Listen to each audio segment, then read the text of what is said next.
My name is Marcia Feliciano, and I am the founding director of Benjamin Franklin House. Benjamin Franklin House is Franklin's only surviving home anywhere in the world, and it happens to be right in the center of London. We do things that are engaging and fulfill our mission to bring history and innovation to life. And during normal times, not COVID times, we usually do three things. We have members of the public see our historical experience, which reveals the fascinating story of Benjamin Franklin's life in London. We have a student science center, and we also have a scholarship center where we do about 40 public events a year.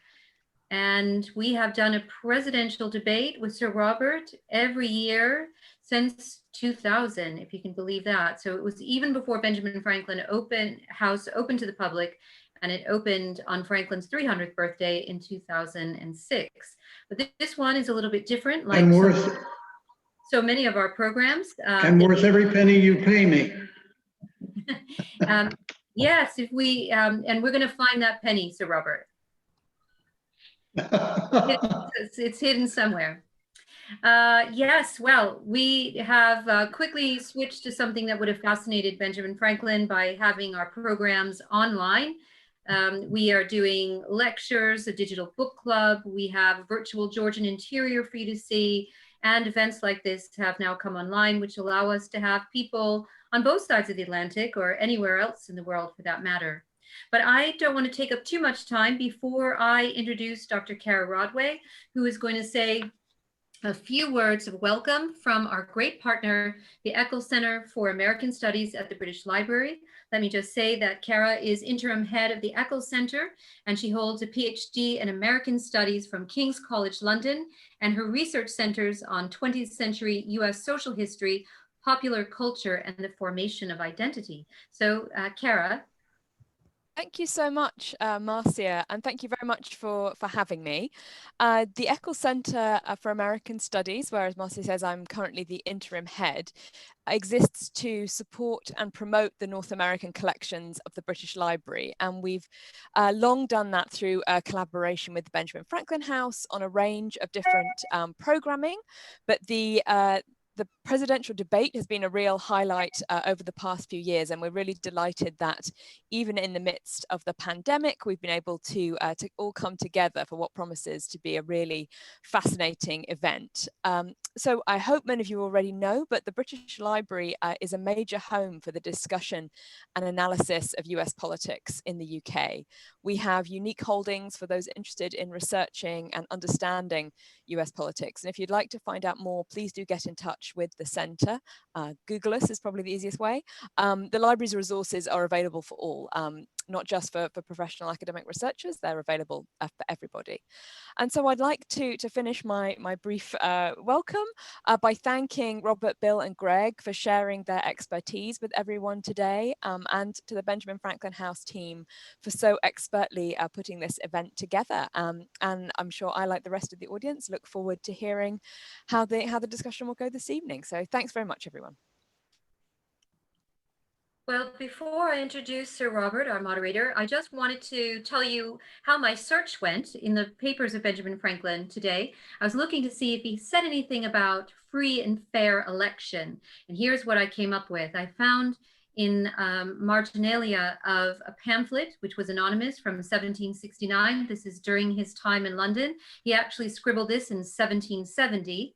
And this is just an excerpt, so I have no idea what it actually means, but I'll let you have your own interpretation. Of course, he was talking about the relationship between Britain and America, but he was saying another problem would be contested elections, which would have to be decided on a different basis in America and in England. But removing these difficulties is not my purpose, because it is not probable that an American representation will ever be convened in England. So I don't know if that's a good introduction to Sir Robert, but I'm sharing it regardless. And I just wanted to tell you that Sir Robert, who really needs no introduction, is the founder of the opinion research firm Mori. He spearheaded the 800th anniversary commemoration of the Magna Carta, and he's a governor of the Ditchley Foundation. He's chairman of the Emeritus Governors and honorary fellow of one of my alma maters, the LSE, and he's a visiting professor and fellow at King's College London, which I'm sure pleases you, Kara. He is also an honorary professor at Warwick in Kent, where he was the former chancellor. He's an adjunct professor at the University of Kansas, deputy chairman of Magna Carta Trust, vice president and former chairman of the Pilgrim Society, vice president, International Social Science Council of UNESCO, and he's involved with United Nations Association, the European Atlantic Group, and he's a governor of the English-speaking Union, and he's a past member of Fulbright. So with that, I cede the floor to you, Sir Robert, and let me add my thank you to Greg and Bill, and I will see you at the end of the debate to close the proceedings. Were you going to call for the poll? Is a very, I didn't know if you were going to do that, but I can do that. So we're going to put up a poll right now, and we want to get your view. And if we put that on, you'll be able to see that in a moment. Just bear with us. And we're going to take the poll again at the end to see if Greg or Bill were able to sway you in any way. So I'm just waiting to see that.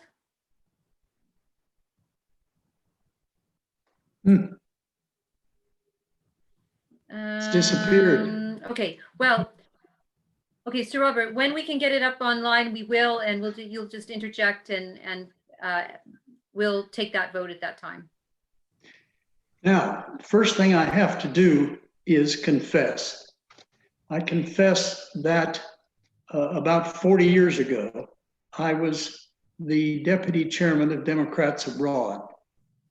Having said that, I have, in the last 10 years, renounced my American citizenship. I spent 2 years feeling very guilty, having had a knighthood and being a subject of Her Majesty.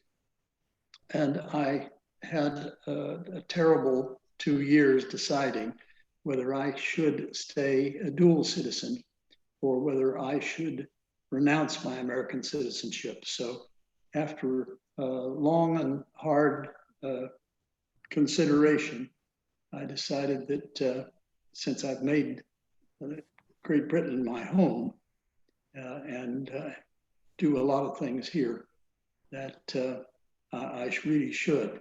And so although we have Republicans abroad and the Democrats that I too attended the Carter Convention actually and met Jimmy Carter on the first day.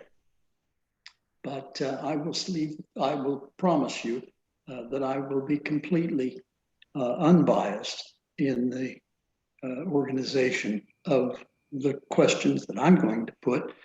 And then we will also have questions from the audience. And already I believe that there are some who've signed up for it. But I'm going to start, Bill, with you, if I could, and then Greg, on the question of who, as president, would be the best and most likely supporter of the special relationship. That's, of course, important to most of the people in this country. They've valued the special relationship, and presidents and many other representatives, foreign service officers and the like, and of course the ambassador, the American ambassador, has taken views of great support and depth on the special relationship. How is that going to be from each president? So Robert, don't you want us to make our initial opening statements first and then get to the questions? Good point. Please do. Okay, very good. Well, I really want to make 4 points tonight. The first two are just 2 words. I can deal with them very quickly, I think, and I think you'll know full well what it is that I mean to convey. You know, an election with an incumbent president is by and large, a referendum on that presidency, on that incumbent, rather than a choice between two. So I want to deal with two words, basically, that tell you one reason why you might want to look to Joe Biden and not to Donald Trump. The first word is character. The second is COVID. I don't think I need to say a great deal about either of those. One of the tests that used to be made by many American citizens when they thought about a president was, who would they rather have a beer with? I don't think that's the question that American citizens ask about this president. Would they want to live in a world populated by Donald Trump's or a world populated by Joe Biden's? And who would they want their children to see in the role of president of the United States? Words do matter. Some people say that it doesn't matter what the president does or how he conducts himself. It's his policies that matter. But really, words do matter. They matter enormously in the lessons that they teach our young. The president has a role far beyond merely policymaking. COVID, I'm not going to go through the whole process. We know what the president knew in January from his comments to Bob Woodward. We know a month and a half roughly was missed. But I would point to only one hard fact for you to look at to decide whether or not the record of this administration has been very positive. I know this administration has an aversion at times to evidence-based decision-making, but look at just one simple fact, and that is the morbidity by country per 100,000. In the US, it is 71. There are only a handful of countries who are above that. The only one with an advanced medical system is in fact Belgium. Look at Canada, 28, almost less than a third of what the US mortality rate is. Germany, 13 versus the US at 71. Or look even more at South Korea. Now that's a different culture to be sure, but it's a democratic society. It's not like China where it can impose its will. It had a COVID case. The first day it had a COVID case was also the first day that the US had one. And its infection rate has been, or its morbidity rate has been 0.91. Ours is 71, over 75 times the amount for South Korea. But I don't want to spend a lot of time on either of those. Rather, I'd like to take a little bit of time just to look at the one area in which Donald Trump claims to have succeeded, and it is his strongest area in the polling that's been done, and that is the economy. And yet, if you look closely, well, first of all, let me say I do believe that most presidents get too much credit for the economic developments while they're president, and they take too much blame for the developments as well. There are factors involved, forces involved in the economy that go beyond the power of a president to influence. But look at job gains. The president sometimes trumpets this as the best economy ever. Well, it's just simply untrue. The growth rate of the American economy in the 50s, the 60s, and again in the 90s, and briefly in the 80s, was superior to what it has been under President Trump. Under Ronald Reagan, under Lyndon Johnson, under Bill Clinton, the growth rate was well above what the Trump administration has been able to accomplish. The last 3 years of the Obama administration, there were more jobs created than in the first 3 years before the pandemic in the Trump administration. And look at the difference in how they approached things and what they were given. Obama entered the presidency when we were losing 750,000 jobs a month. It took a while to turn things around, about a year and a half, but from then we had 80 plus months of private sector job growth, a record. Never before in American history have we had that long and uninterrupted series of increases in private sector jobs. On the unemployment rate. The unemployment rate did reach a historic low under Trump, and I think that's perfectly fair. But if you look at the trend from 2011 down, it's exactly almost a straight line. It declines year by year. It went from 10% to 4.7% under Obama and 4.7 to 3.5 under Trump. It's a continuation. And in fact, that continuation was possible primarily because the American economy was given a sugar high in a period when the economy was doing very well and didn't need stimulus, but we got it through a tax cut that did not result in either being self-financing. It did not raise as much money as it lost, and nor did it spur capital investment. Capital investment briefly ticked up, but then since 2018 has come down. So the very issue on which Trump campaigns and cites as a historic high, better than ever in history, it simply doesn't hold up.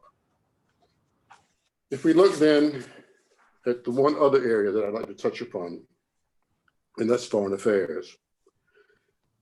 The current administration have antagonized our allies and coddled our adversaries. There would be a reversal of that under a Biden administration. International organizations and practices created by the United States after World War II, and that undergird the health and the wealth and prosperity and the peacefulness of the world since the end of World War II, which hasn't been all that peaceful in certain respects, but certainly not in a worldwide conflict. The institutions there have been undermined by the current administration. Multilateral approaches to problems have been undercut time and time again. You would see a revitalization of organizations like NATO, for example, not just returning to the way it was, because the world has changed and NATO needs to change even further. But nonetheless, there would be a return to an approach of uniting our allies and working together rather than going it alone. And then one other area in foreign affairs, the rise of China. I think pretty much for the rest of this century, or for much of it anyway, one of the chief problems the United States will face will be the rise of China, economically, politically, militarily, in almost every aspect. In some of our relationships with China, we will assume an adversarial role. Others, it'll be a competitive role. And in others, it will have to be a collaborative role. There are certain kinds of problems we face as a people around the world that we cannot deal with except by dealing with the second largest economy in the world, and one that may eventually outstrip our own. In what I think will be looked back upon as one of the strategic mistakes, major mistakes of the United States, the withdrawal from TPT, the Pacific Agreement that the United States had laid out with all the powers within the Pacific, Japan, South Korea, Australia, and others, which would have set the rules of trade for the future of that part of the world, was scuttled by this administration. I think eventually, regardless of who is president, we will have to re-enter some kind of arrangement there to come up with a reasonable rules of the road and the rule of law to deal with financial and commercial enterprises there. There are other issues we could talk about: healthcare, domestic tranquility, civil justice reform, the environment, but I think I'll leave it there. But let me say express one more heartfelt wish for my Republican friends and colleagues. I have a somewhat different view of people in political life than many have. I tend to think well of them. They'd have a hard time. Most of them, in fact, there are those who go into it for their own self-aggrandizement, their own self-advancement, all the rest. And there is a grubby side to any political system, to be sure. But I think most of them go into it with a genuine desire to work on behalf of the people they represent. And I have never felt an animosity towards someone who was as politically devoted as I was, but to the other party or to another party. So I tend to have a kindly view towards my Republican colleagues. But I do have one hope, and that is that after this election, after Trump's defeat, I hope, the Republican Party can return to its proud tradition, as it is a Democratic tradition as well, of trying to persuade voters rather than trying to prevent them from voting. We can hope that the Trump fever infecting the American body politic, much like the virus, breaks and fades. Thank you, Bill. Greg, you will be speaking for the Republicans overseas. Yeah, thank you, Bob. I appreciate it. Look, words do matter and symbols matter too. And I think, if we're talking about foreign policy today, we should talk about the prior administration a little bit, because I think much of what happened in the Obama years is what created the opportunity for Trump to win. And, for example, leading from behind and, and we're in the UK, most of us today, or in Great Britain, removing the bust of Churchill from the White House. Really an unfortunate moment in American history when the beginning of the administration started with the apology tour. I think that disappointed a lot of Americans. You had the removal of the Churchill bust in the White House, which was a really important figure for Americans, and probably for Americans the most revered, most their favorite figure from any country, but specifically from the UK. So it started out in those years with the apology tour, with leading from behind, with removing the bust of Churchill, and I think that the president understands that while he's not a great orator, and we all know that, and he makes mistakes with his words, he makes mistakes with his Twitter feed, but symbols matter too. And I thought, that's why I loved his speech at Mount Rushmore. I thought what the Democrats have either ignored or encouraged in terms of the rioting in the streets in America in blue states and Democrat-controlled cities, and the removal of statues like Christopher Columbus, like Ulysses Grant, is horrible. And I think that's something that we should all keep in mind, because we both are from countries that appreciate tradition and history. But look, I'm in the food business. I'm in the feeding people business, mostly in Africa, but also in Southeast Asia. And what I look at is victims and poverty and income and economic uplift. And what Trump has done for the people that suffered under the Biden and Obama administration is phenomenal. And you might not like the way he delivers it. You might not like the way he trips up in his delivery or his messaging. But it's not just the blue collar workers, the forgotten blue collar workers in the upper Midwest, the former Democrats that have flipped over to the Republican Party. But it's also the very identity groups that the Democrats are dependent on for electoral victories. And ironically, they're also pro-lockdown, which disproportionately hurts the underprivileged. But, I think I just look at what we have to remember about this president is outcomes and what he's delivered. And I was suspicious of the president in 2016. I didn't vote for him in the primaries. I was suspicious as a conservative that he would not govern conservatively. I thought he might govern more as a populist. I wasn't sure how he would govern because he was not a politician before, so he didn't have a lot to go on. And like a lot of us in the Republican Party, and especially here in the UK, that were suspicious of the president for two reasons in 2016. The first was that I thought he would lose to Mrs. Clinton. And my argument was, let's elect the person most likely to win. And I didn't think that was President Trump. And secondly, we were suspicious that he wouldn't govern as a conservative. I agree with Bill, and you made some good points, Bill. One of them was I agreed that dropping out of the TPP was a mistake. I'll note that Mrs. Clinton also was against the TPP. It was probably for political reasons, but I don't really know why she was against it, but I'll just assume it was for electoral politics. But what I have to look at is outcomes, and what the president has done for the working people, for minorities, for women, in spite of the filter of the mainstream media that has distorted so much of what he's done or ignored it. I look at the outcomes. 4.1 million people are not in poverty, that were in poverty at the end of the Obama-Biden administration. The poverty rate had a historic reduction, 14.4% at the end of the Obama administration, and it's down in the tens now. It went down 1.3 to 1.5, a 60-year low, biggest drop since 1964. Fewer children in poverty, 2.8 million children no longer in poverty. I look at those numbers, the leadership of the Democratic Party is so out of touch with people who actually make a paycheck. And the president connected with people who actually work.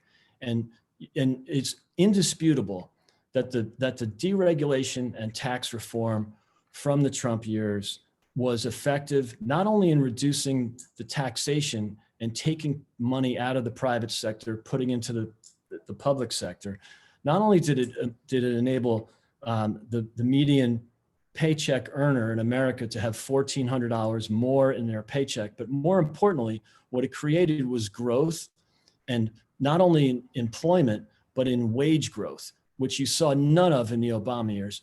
8 years, $3,000 in wage growth. 2019, President Trump's economy, 6.8% increase in wages, $4,300. That's 45% more in 1 year than 8 years of the decline. Why? Because all that the Obama administration did was tax job creators and regulate job creators. All the while, you had a very favorable Fed. Granted, there was a financial crisis in 2008. You had some support from the Fed, but that went on for years. So you had zero interest rates and quantitative easing, which benefited the so-called 1% that Democrats like to claim or like to pick on. As it turns out, the only sector in the economic ladder that made money in those 8 years, was the top 10%. The 90% suffered. If those of us who owned financial assets, stocks, bonds, and real estate did quite well in the Obama years, but because of his hostility to the private sector, his hostility to job creators, and his hostility to paycheck earners, the wage growth never came. And the only people that made money were those who owned financial assets and appreciated the financial asset inflation of the Obama years. It was really sad to see the paychecks go nowhere. Poverty went up 785,000 people in those 8 years. And since then, it's gone down 4.1 million. So if I'm interested in outcomes, I'm interested in the results. If you focus on equality over growth, you get less of both. If you focus on growth for wage earning people, then that enhances the entire economy, especially the paycheck earners, the bottom 90%. So look, I'm thrilled to be here, especially at the Ben Franklin House. Ben Franklin was an advocate. He had a fantastic journey. He took a long, made decisions in his life, changed his life.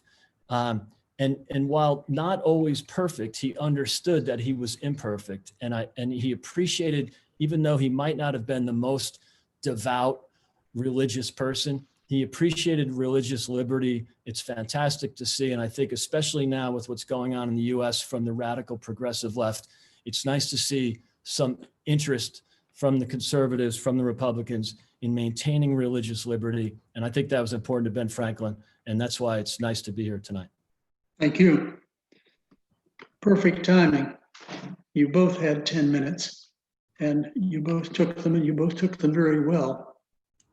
I wanted to begin a number of the points that I wanted to raise and have you just for a minute or so speak about which of the candidates of presidency would be stronger for the special relationship. It's very important to this country. There are an awful lot of other countries that are going to be looking for their own special relationship with the United States, but who will do the best job of keeping it very strong with Great Britain? Bill, do you want to start? Sure. Just a couple of minutes. For my generation and for where I grew up and all the rest, the special relationship has a very special meaning, really. I think for the great generation who came through World War II and those of us who grew up in its aftermath, that relationship is very strong. Our literature, our language, our laws, our whole value set, the commitment to the rule of law and to individual freedom really is rooted in that historical tie with England, with the United Kingdom. So it's a very special thing to me. I do realize, though, that the world is changing and America is changing. It's changing demographically, and there are fewer, there's a smaller portion of the population that feels an ancestral tie to the United Kingdom. That will change somewhat the view of the United States, as will the turn from the Atlantic to the Pacific. Nonetheless, I think Biden is committed to restoring our role within NATO and our relationship with our allies. That I think will be welcomed by the UK. The relationship will change somewhat with the UK out of the European Union. There will be a greater interest in dealing at times with Germany, for example, within the EU, not at the expense of the UK, I don't believe. But I still think that for most of us still in that country, and I hope we can pass it on to the rising generations, including those who don't share the same ancestral background, this sense of commitment, this sense of what is truly a special relationship, at least it is for me. Greg. Yeah, I think it's important. And I think the special relationship transcends administrations. And I don't think it's at risk at all, even if Biden wins. You know, the president has got a special connection to the UK. And you saw that on his 2 visits here. And the second visit, I think even the press started at least giving him a little credit for his connectivity to the UK. As I said earlier, he put the bust of Churchill back in the White House. You know, symbols matter to this president. And I think, and in spite of the Obama-Biden aversion to Brexit, and quite deliberately when Obama said it in 2015 or 16 that the UK would be in the back of the queue, I think President Trump is very much obviously a fan of the UK. He's connected, and you've seen that so far. And I think there's nothing better for the relationship than a strong and prosperous United States. The way that the Biden administration would destroy the economy, or at the very least destroy wage growth, and the very people that suffered during the 8 years of the Obama-Biden administration, I think it's meaningful. What you want is your partners to be strong. And the fact that the president has led through peace, through strength, and not gotten involved in foreign entanglements that would drag our allies into it, I think that the UK is so much better off with the Trump administration. Again, in spite of the way he polls here, given that he's viewed through the prism of the BBC and CNN and the other corporate media outlets. So I think it's important for the relationship. It will last, and it will be significant no matter who's president. I'm quite confident in that. But I think right now in the near term, it would be important to keep the president in place because of what he's said and done about the relationship with the UK. And also from a security perspective, he's built up the military. When the US military is strong and there's peace through strength, the allies can depend on us. Forget about what he's done in terms of, making mistakes in messaging. Look at what he's actually done. And it's just like with COVID, ignore what the media says. What has he actually accomplished? To say that he's caused deaths of 200,000 people is dishonest, and it's indecent. And it's also the same thing about foreign policy and the military buildup. Peace through strength works. It worked for Reagan. It's working for President Trump. And I think that the best beneficiary, besides the American people, of peace through strength are our closest allies. And the UK will always be our closest ally. Well, there's pretty well consensus between you. Is there an additional question that almost comes into this special relationship, which neither of you mentioned, which is the relationship with Northern Ireland? Would you like to speak to that, Greg? Yeah, absolutely. Look, I think it's important, and I think that was a monumental event in the 90s, the Good Friday Agreement. And what was important about that, and I think we should look at transfer or think about that moment in the 90s where the President Clinton transcended the historic conflict and the personal conflicts and the old wounds that couldn't be healed. And he realized that money and economics and growth and almost being transactional would transcend all these traditional hates, whether it was religious or political or ethnic. And I see a lot of what happened in Northern Ireland in the 90s and I'm seeing that today in the Middle East, where the president has looked at opportunities to build bridges between historic enemies by creating the opportunity for commercial involvement. And it's amazing how important that is. And rather than have boots on the ground and armed conflict, why don't we have an opportunity for people to cross those bridges and be friends, because there's some commercial activity involved. It was done in Northern Ireland in the 90s. It's being done right now in the Middle East. And Bill. Well, I think the one thing that has been, well, we should recognize the strong ties between the US and Ireland, as well as with the UK. As far as Northern Ireland is concerned, I think Biden has made very clear that the one thing he does not wish to see is anything that would disrupt the Good Friday Agreement. That's the goal, that's the aim. It's not up to us to decide how that should best be handled or how that best should be accomplished, but that is the aim, and that's what he's committed to. There was a request a moment ago from one of the listeners who checked in, and a hand was raised, or somehow I got the message that they would like to hear some more about the climate change and which president would be most concerned about the issue of climate change and global warming. Bill, do you want to continue? I'll take a first stab at that, sure. I think there's no question if you look at the platforms of the two parties. Of course, the Republican Party didn't adopt a platform this time. It's so much a cult of personality in a sense. It didn't have a platform. It simply reinforced the platform from 4 years ago.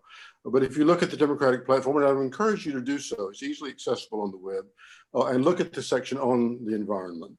It's very clear that Biden is committed, not necessarily to go as far as some in his party would suggest, but rather to deal effectively with the climate crisis through multilateral institutions, through multinational institutions, rejoining the Paris Accord, despite the fact that it is flawed in some respects. But nonetheless, it is a step forward. It's certainly a step forward together, all the nations of the world. So I think that if that is your concern, if your overwhelming concern is with the environment, you think it's an existential crisis facing humanity, then I think there's no question where you come down on this election. Greg? Hi, thank you. Yeah, no, look, I think if you do think it's an existential crisis, and you look at the Biden-Harris website, you'll probably be aligned. And I think that I don't know that the Trump administration or the Trump campaign is going to win a lot of voters who think it's an existential crisis. What I do want to emphasize, again, goes back to the president being a president of outcomes. What he's done is made the US the leader in the world in energy production. It's good for the economy, good for the world, less dependency on the Middle East. And more importantly, the natural gas production is phenomenal and has brought, the US has reduced their carbon footprint much more than any other country in the world. Granted, we were probably the biggest polluter for a long time, but we're back to 1985 levels in terms of carbon. And why? Because of natural gas. I don't see a lot of oil, like good old fashioned oil wells being drilled in the next 25 years, but natural gas has liberated the economy. It's liberated dependency on oil, dependency on coal. So if you want to thank anybody, we should thank the natural gas industry and fracking. And that's why I think that Vice President Biden made a huge mistake when he finally told the truth in a debate and made the mistake of admitting that he's looking to get rid of oil.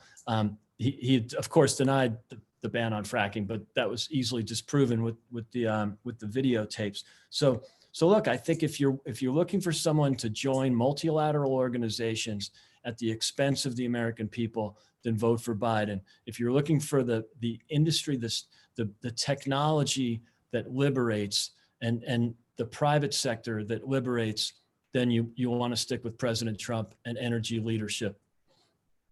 Bob, can I respond to that? Yes.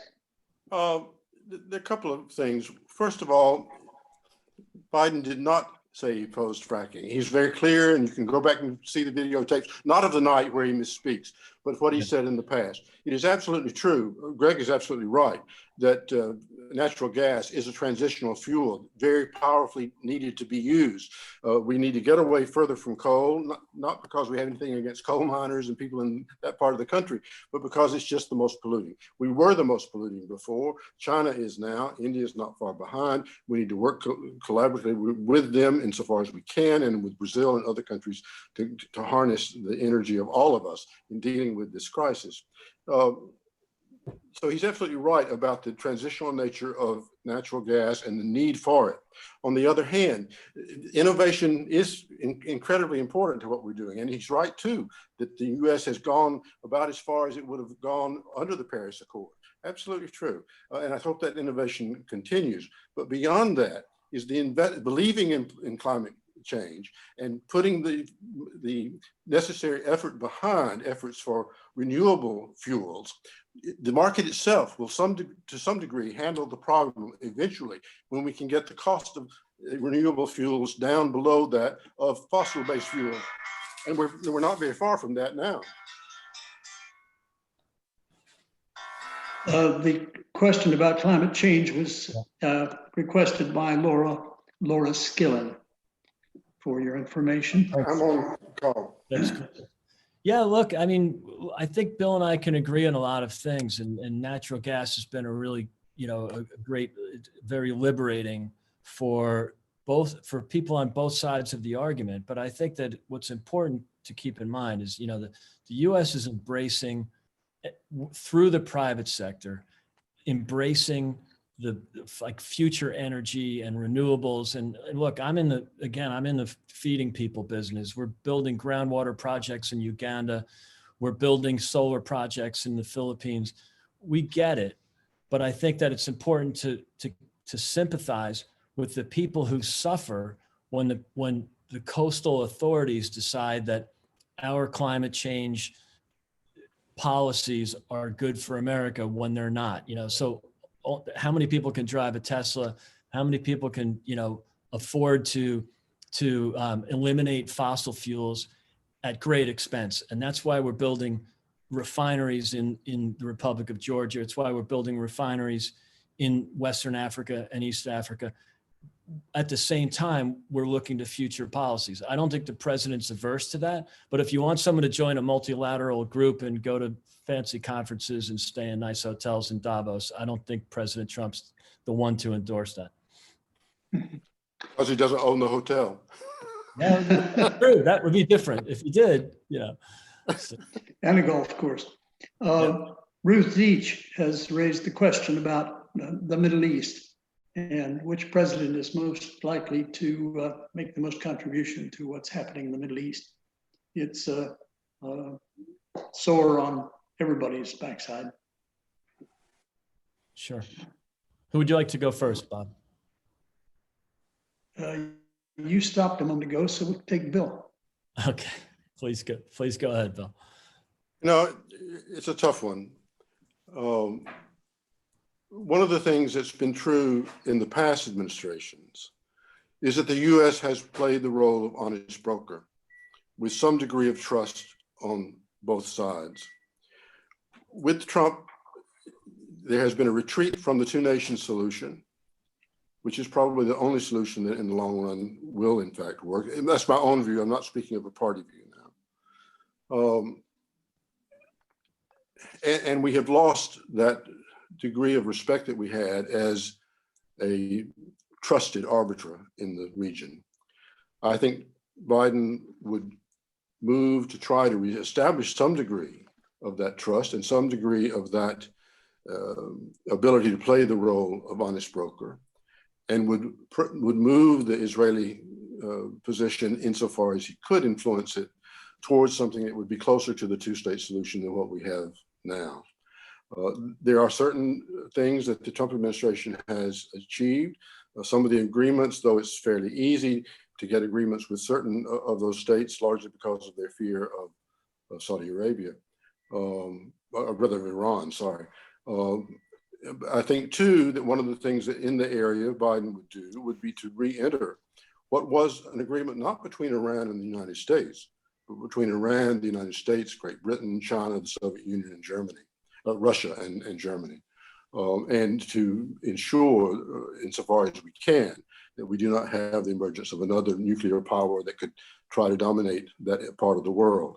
It's a dicey one. I don't think there's any clear answers that any one of us can give. It's a lingering problem that will probably be with us for quite some time, even further down the road. Think how long it took to try to come to some kind of agreement in Northern Ireland. And there you didn't have some of the divisions that you have in that part of the world.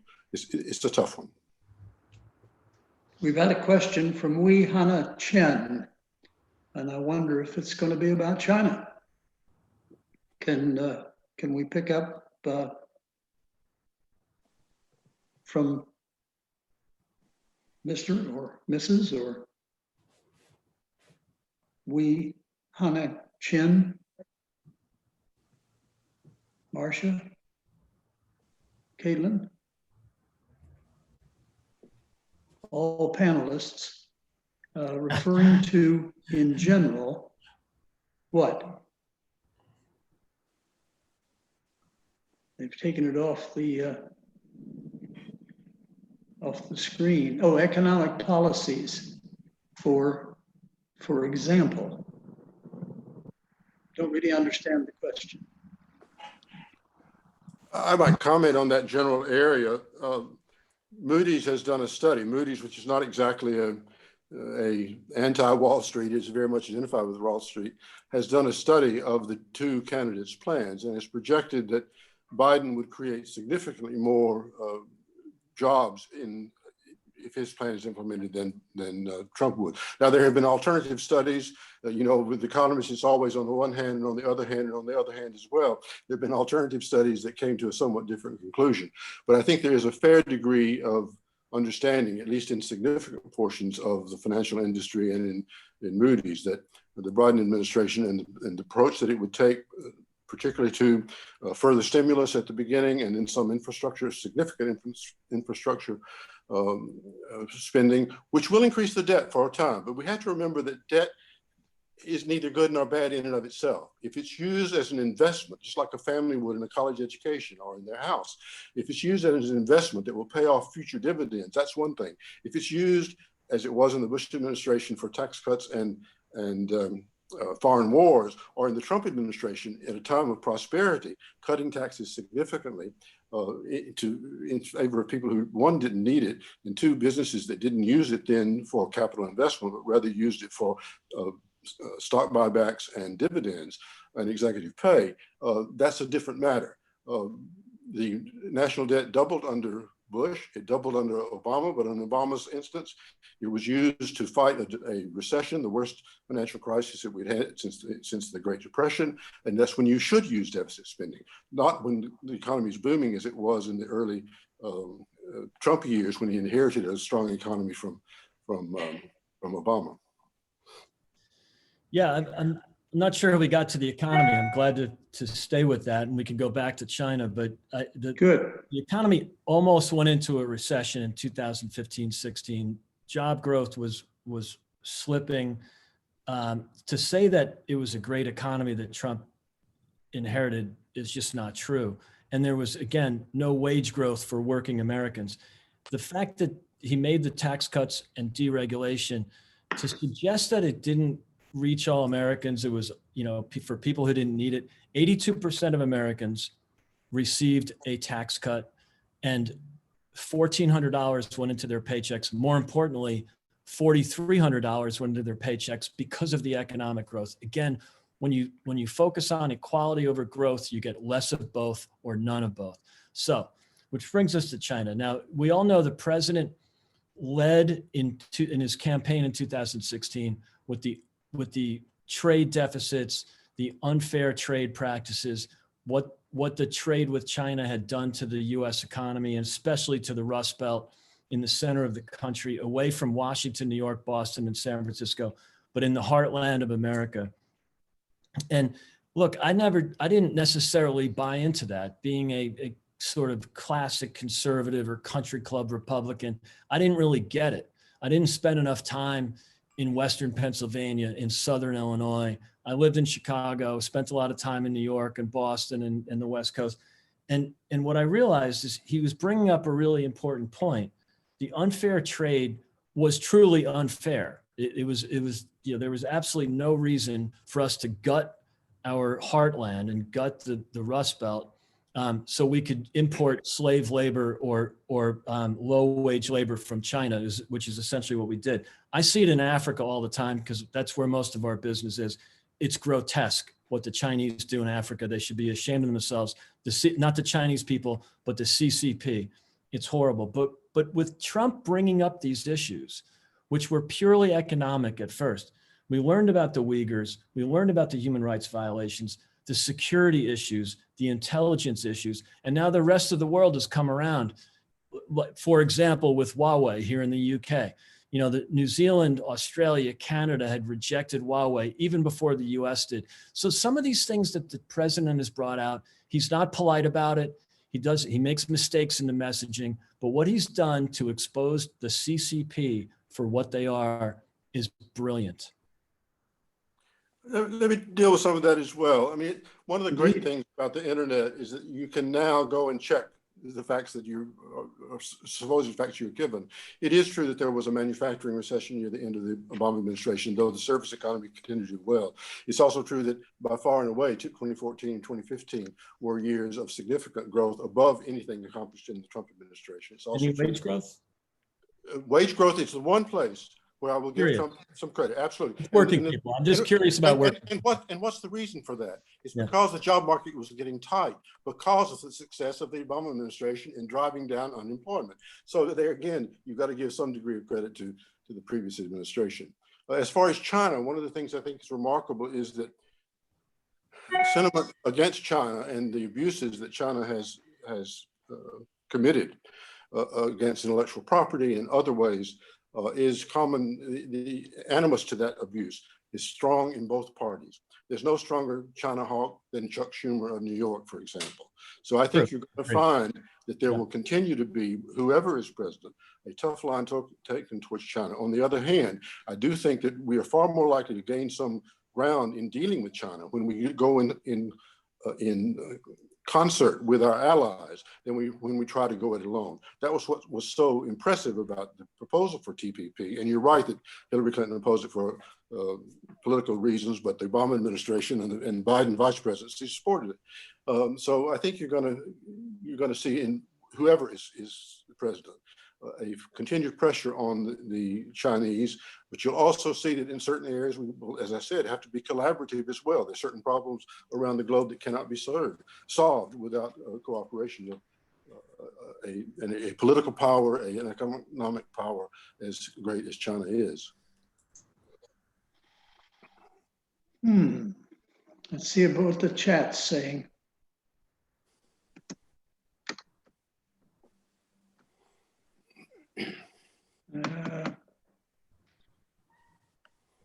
Yes, more audience questions here. That's not in chat. This week's The Economist carried the covering headline, "Why It Has to Be Joe Biden," over the image of a charred and tattered American flag. The article is captioned, "Donald Trump has desecrated American values. Joe Biden offers the prospect of repair and renewal." Could you comment on the question of shared values, including democracy and the rule of law? That question, you were speaking last, Bill, so I'll go to Craig. Yeah, look, it's amazing how The Economist has become so anti-American. I think they'll blame Trump for just about everything.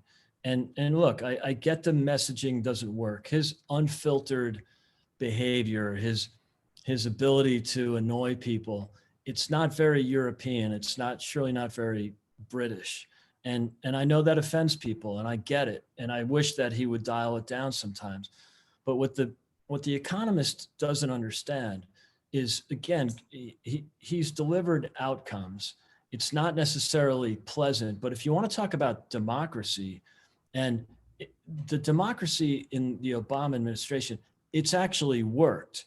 You know, the different branches of government have pushed back, supported some of his stuff, opposed some of his stuff. But the minute he won in 2016, the inner circle of the Washington power, you know, he calls it the swamp, but it's amazing that people on the left, especially the media, which in a sense are the same thing, have ridiculed or accused the president of breaking democratic norms or ruining.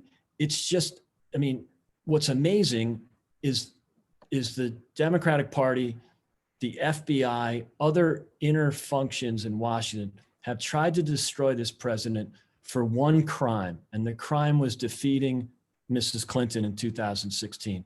The Russia thing, obviously, in retrospect, was a complete hoax. The media totally bought in, including The Economist.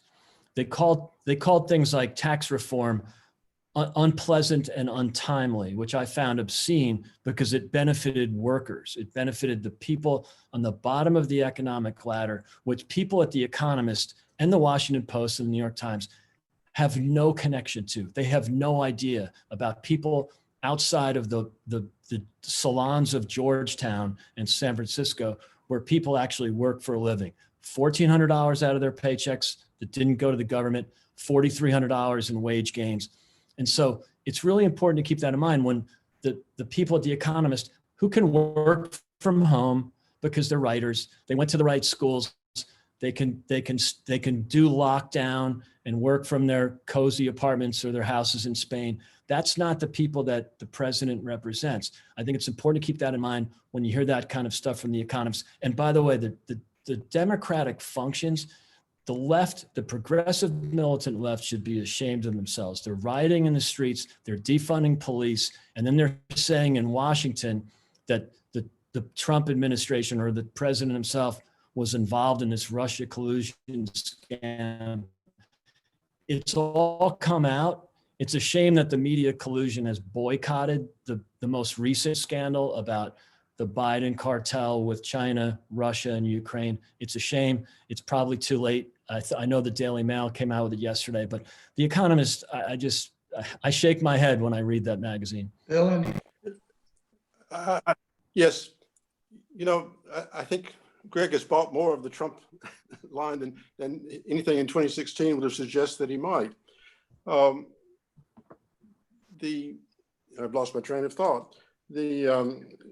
I think that what The Economist cartoon portrays is indeed what many Americans think has happened. And I think that's what you're going to see when they finish voting tomorrow, or the ultimate time when the last votes come in. I'll just leave it there. I'll come back to it if I regain my line of thought. Okay, well, I'd like to test both of you on this question about whether or not the candidates will declare a hoax or a false election, that it's been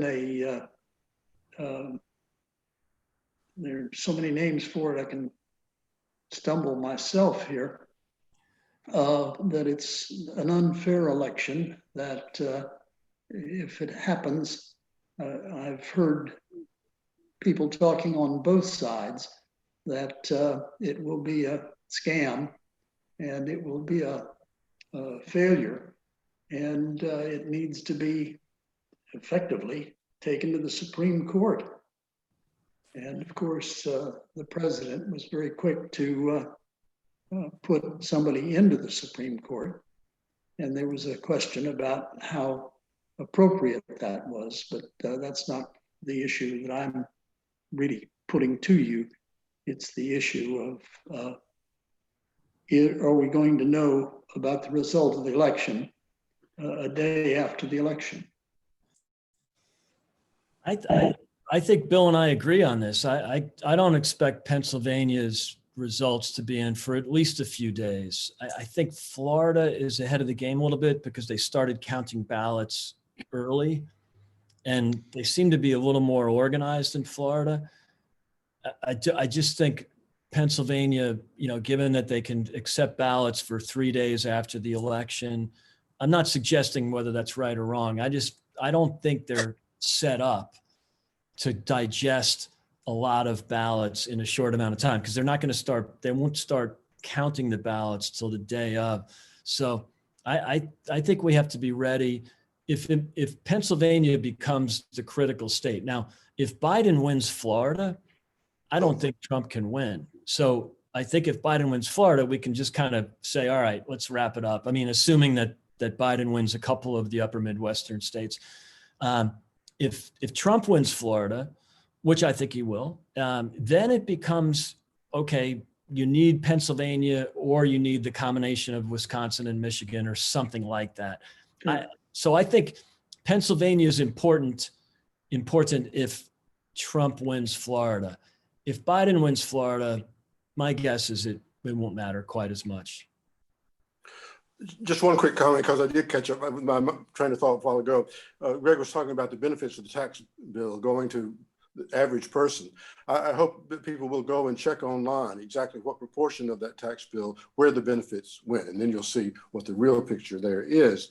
But beyond that, about the scam, one of the things that I think is unfortunate about what the president has said and commented on, his notion that it's questionable whether he raises a question or leaves a question whether or not he will accept a peaceful transfer of power. It's a undermining and discrediting of the whole electoral process in the U.S., which is what the object of the Russian interference has been, as well as that of others. And it's truly unfortunate. It also displays a kind of ignorance of what really has happened in the past, the history of our elections. 31 states, I think it is, have had for years the notion that if your ballot is postmarked by election day, they have up to 3 to 5, some of them 10, some of them 12 days to finish the count. It's also true that it's historically true that for military votes from overseas and the votes of overseas Americans like Greg and myself, if you're in Florida and it gets there, you have 12 extra days for the ballot to get there and be counted. We've gotten accustomed to the notion that the media outlets, the networks, call an election and say who has won. And yes, they can do that based on their knowledge of returns and a certain numbers of precincts and all the rest. But that's not the end of the count. The count has always come later. The vote is certified anywhere from 3 to 12 days later in most states. So there's not anything unusual or different about that. The one thing that is going to be difficult for Pennsylvania is that they've not had a large vote by mail in the past, and they will have to adjust to it. And Greg is absolutely right. Florida is the first state that's going to come in with almost all of its votes counted. It has been opening the ballots from abroad and those that were mailed in from citizens in the state from the beginning, and the count will be there at the close of the polls on that day. So you get an early return from Florida. You'll get some sense if Biden carries it. I agree with Greg, it's over.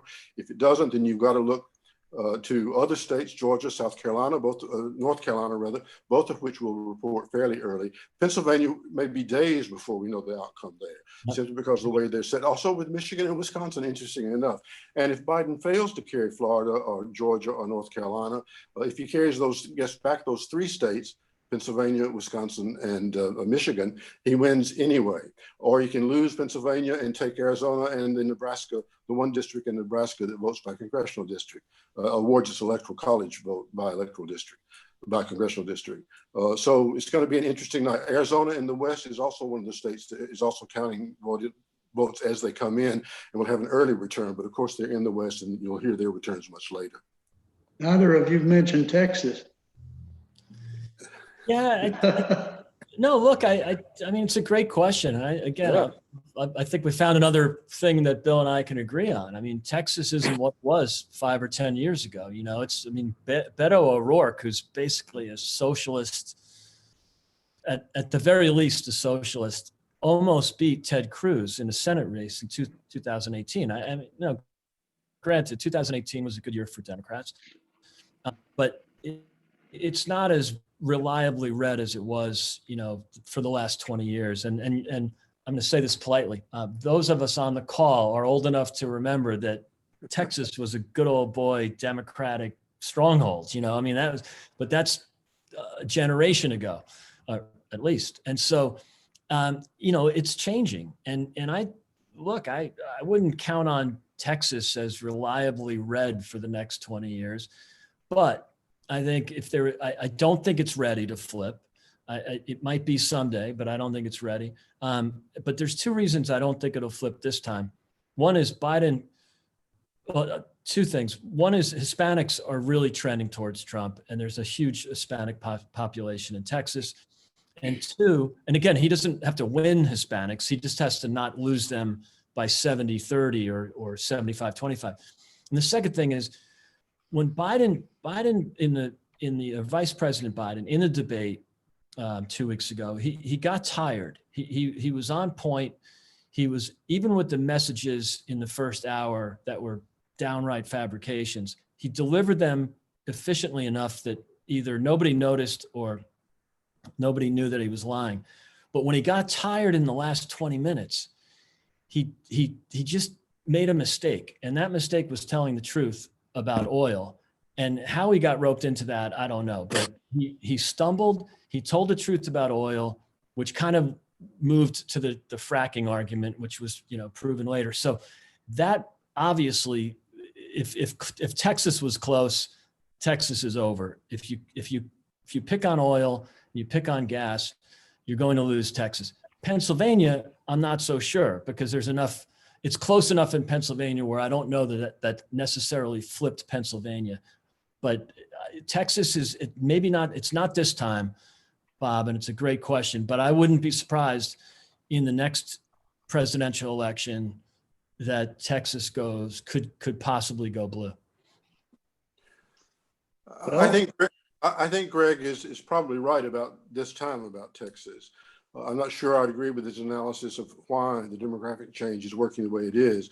It is true that among Hispanics, especially among the Cuban population in South Florida, which has always been pro-Republican, is even more strongly so this time, and also the Venezuelan population there, unlike the Puerto Rican population that's come in there since the hurricane in Puerto Rico, that they are trending more towards Trump. But in Texas is a special case. Republicans, including going back to George Bush, have had a positive relationship with Hispanics in Texas. And when Bush ran, he got roughly a third of the Hispanic vote there. There's also a cultural conservatism that exists within the Hispanic community that makes them ripe, some of them ripe for being attracted to the Republican Party. On the other hand, I think it's true that nationally, you're going to see the Hispanic vote split roughly 75-25 to the Democrats. So we may be not within reach this time in Texas, but Texas is changing. And if you look at the polls that were done in Texas after the debate, after the fracking comment, and after the ruckus about oil that Trump tried to turn it into, the polls have gone up for Biden in Texas. But it may be a reach too far this time. I see Marcia's coming up. Marcia, did you want to? You're muted. I'm just taking myself off mute. Well, I didn't know, Sir Robert, if I should bring things to a close since we're getting close to the end of our time. Well, I'd certainly like to comment on the way that our two very, very well briefed and very thoughtful speakers did what it would have been so much better if the president and the opposition with Joe Biden shouting at each other and calling each other names and one thing and another. And I think that Bill and Greg have done an amazing job of thoughtful answers to a number of questions. We had a number from the audience. And of course, you had the ones that I have been throwing googlies at them, and they've caught them and tossed them back very, very well. And I have nothing but gratitude for their performances this evening. I hope everyone agrees with me, and there'll be a round of applause if we could organize that. But I think you want to go to finding out what the post-debate is of which candidate do you think should be president of the United States, Donald Trump or Joe Biden? Well, I'm going to cast a vote. Wonderful. Well, I can tell everyone that when we started and we put up the poll, we had 75% for Biden and 25% for Trump. And I'm just waiting for the results, which will come in. I see that we have 77% for Biden and 23% for Trump, but that could be because we have less people, Greg. That is not. That's got to be it. That's got to be it. And I'll say this: I'm glad we're on Zoom, because normally if I was live, someone would have thrown a tomato at me already. So, I appreciate it, Bob. You're very kind, and Marcia, thank you, and Bill, always a pleasure. Bill and I have had some times in the green room at Sky News, and a couple of times on the radio. So it's really always a pleasure, and you guys are great gentlemen. And again, Marcia, thank you for hosting this thing. It's been great. Well, thank you, Greg and Marcia and Bob. I think it's been a great And a round of applause for them. Well, I should point out that Sir Robert is actually at Benjamin Franklin House. I, Marcia, am not. I'm here at home. So it's a little bit of a reverse. And I thought I wanted to add my thanks to Kara and the Eccles Center for their engagement on this event. Of course, to Sir Robert, who now I think this is 20 years past having been involved with our debates that we've had. And again, even since the time before we actually opened to the public. To Bill and Greg, indeed, you brought civility and rigor to your comments, and you made this a really wonderful debate. To Jesse Rivera on the chat function, I will make sure that we circulate your question to Bill and to Greg, and that we get their answers. We'll collate that for you, and we will make sure that we get that back to you. I wanted to thank all of you for joining us. And I always like to give Benjamin Franklin the last word. So I was just looking up during the proceedings to see if Franklin had anything relevant to say. And I saw that in 1773, when he was at Benjamin Franklin House, he said, I'm paraphrasing, or it's a abridged quote, but he says, I always was and shall be willing to return kindness for kindness. We certainly saw that between you, Bill and Greg, tonight, and you, Robert, for your time. And I hope we're bipartisan here at Benjamin Franklin House. I hope that whoever wins, whenever that is announced, that they will stand up and say at the inauguration in January 2021 that they want to be the president of all the people, to bring a country that is divided back together. So with that, thank you again, and we look forward to keeping you informed about our events upcoming. Bye-bye. Thank you. Again.